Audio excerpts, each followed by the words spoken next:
campaign, did he? Only it's not. Chicago, is that? Chicago, yeah. Dave Beagle's here. I'm Michael Patrick Shiels. I think you'll agree it's a real toe tapper. I don't know. But we'll see what happens 1 week from today. The Michigan primary, 98 days till the presidential election. And for Kyle Melinn, the editor of MIRS News, it can't come too soon. I think this is always fun when you got a big year like this. What was it? 6 ballot proposals, presidential election, U.S. Senate race. You name it. Welcome back to the program. Hey, it's my pleasure. I'd never heard of that Chicago song I haven't before. either. Yeah, That's and I like amazing. Chicago. Well, now there you go. You might put it on your iPad or whatever. Put that in your iPod and smoke it. These days. Thanks, I might. Stand outside a polling place with it. Clark Durant could probably use a little something like that. I understand Bernie Bourne in your issue today says that there's no chance Clark Durant can catch Pete Hoekstra. Yeah. Well, and if you look at the polls, you would probably think that he's right. I mean, 30, 40 points. We've only a week out now. And really, Clark Durant hasn't done anything to separate himself or make himself known to the public at large. You know, he amassed about $2 million and didn't decide to campaign in May or June and get his name out there. Instead, he's kind of waited to the last minute. And now that he's decided to campaign, the other side, the Democrats and Hoekstra, are attacking him. And so when he finds himself in the news, it's for something bad. I think you talked about this before I came on air. It seems you know, whether it's the Super PAC connection, and now there's this flap about whether he used a nonprofit group to pay his own salary and the salary of his daughter. I mean, that's some serious stuff. You know, that's a real IRS violation, and so the media is focusing on that. It's something tangible that we can sink our teeth into. And so it's not good coverage that he's receiving. It's the risk by waiting so long to get in. This is the Republican Senate primary, and Clark Durant from Cornerstone Schools, as you say, found himself in the news for a bunch of bad reasons instead of good ones. But I wonder about polling when it comes to a primary like this. I mean, historically, can they be accurate when the turnout is so unpredictable? I presume it's very unpredictable and also very low. Summer primary. I think so, because it's happened before. We've had summer primaries with Republicans before, and so we know what type of voters vote. I mean, these folks who do these polls look at likely Republican voters and then poll them, and then from there, you look at who people know. And folks know Pete Hoekstra. He was on the ballot 2 years ago for governor, so we know who he is. He's run statewide ads before. He's well known in West Michigan because he was a congressman for 9 terms.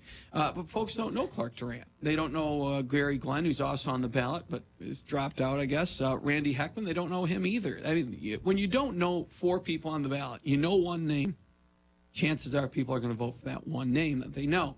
And, Clark Durant could withstand some of this stuff because, let's be honest. I mean, one of these IRS violations filed looks pretty silly.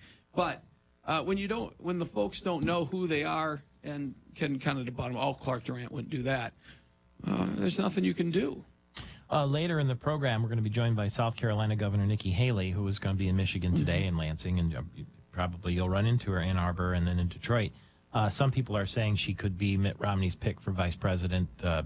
What's your sense?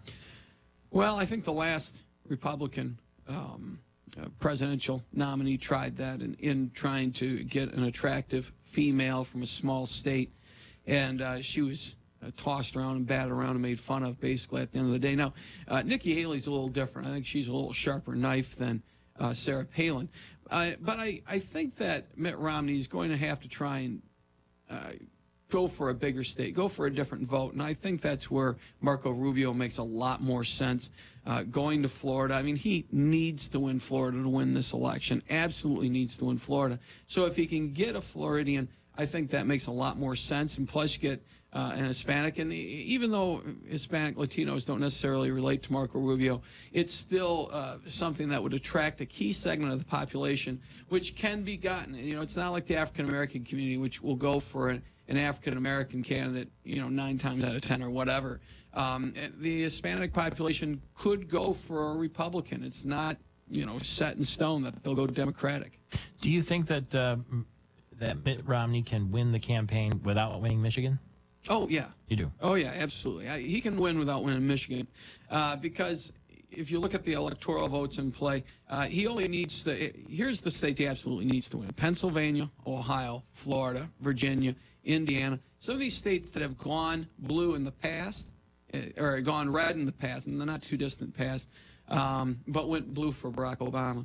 Michigan hasn't gone Republican since 1988, right? So, but we've had Republican presidents since then. We had George W. Bush, won twice, but he didn't win Michigan, right? Yep. Same thing here with Mitt Romney. The bloodbath or the game of musical chairs that's going on now in Detroit with that congressional race that includes both sitting Congressman Gary Peters and Hanson Clark.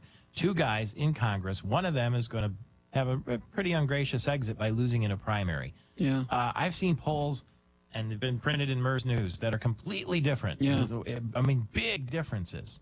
What do we think is going to happen there? Well, I think it depends how many folks in Detroit get out and vote. I mean, because both candidates have run a completely different campaign. You got Gary Peters, got a lot of PAC money, got a lot of money in general, running an aerial campaign where he's relying on TV and radio ads and endorsements to get out his message. Whereas Hanson Clark is really running that street campaign where he's meeting with people, he's doing the small groups, he's in the neighborhoods, and he's really trying to do the low budget. I don't know if he's trying to, but what he's doing is a low budget type campaign where he's trying to press the flesh and get folks out that way. So when you got those kind of different campaigns going, it really is hard to pull, because they're not doing it the same way at all. From your standpoint, with 30 seconds to go here, what is the most interesting story on primary day next week?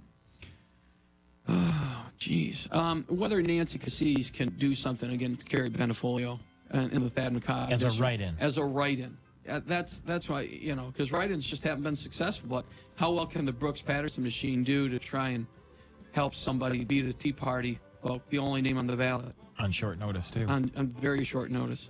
All right. Thank you very much. Yeah. MIRSnews.com is where you can get really inside politics in Michigan. MIRSnews.com. MIRS News, and Kyle Melinn is the editor and a new father, too. Again, congratulations. Hey, thanks. You look like you're getting all kinds of sleep. Yeah, right. Back in a flash, Michael Patrick Shiels.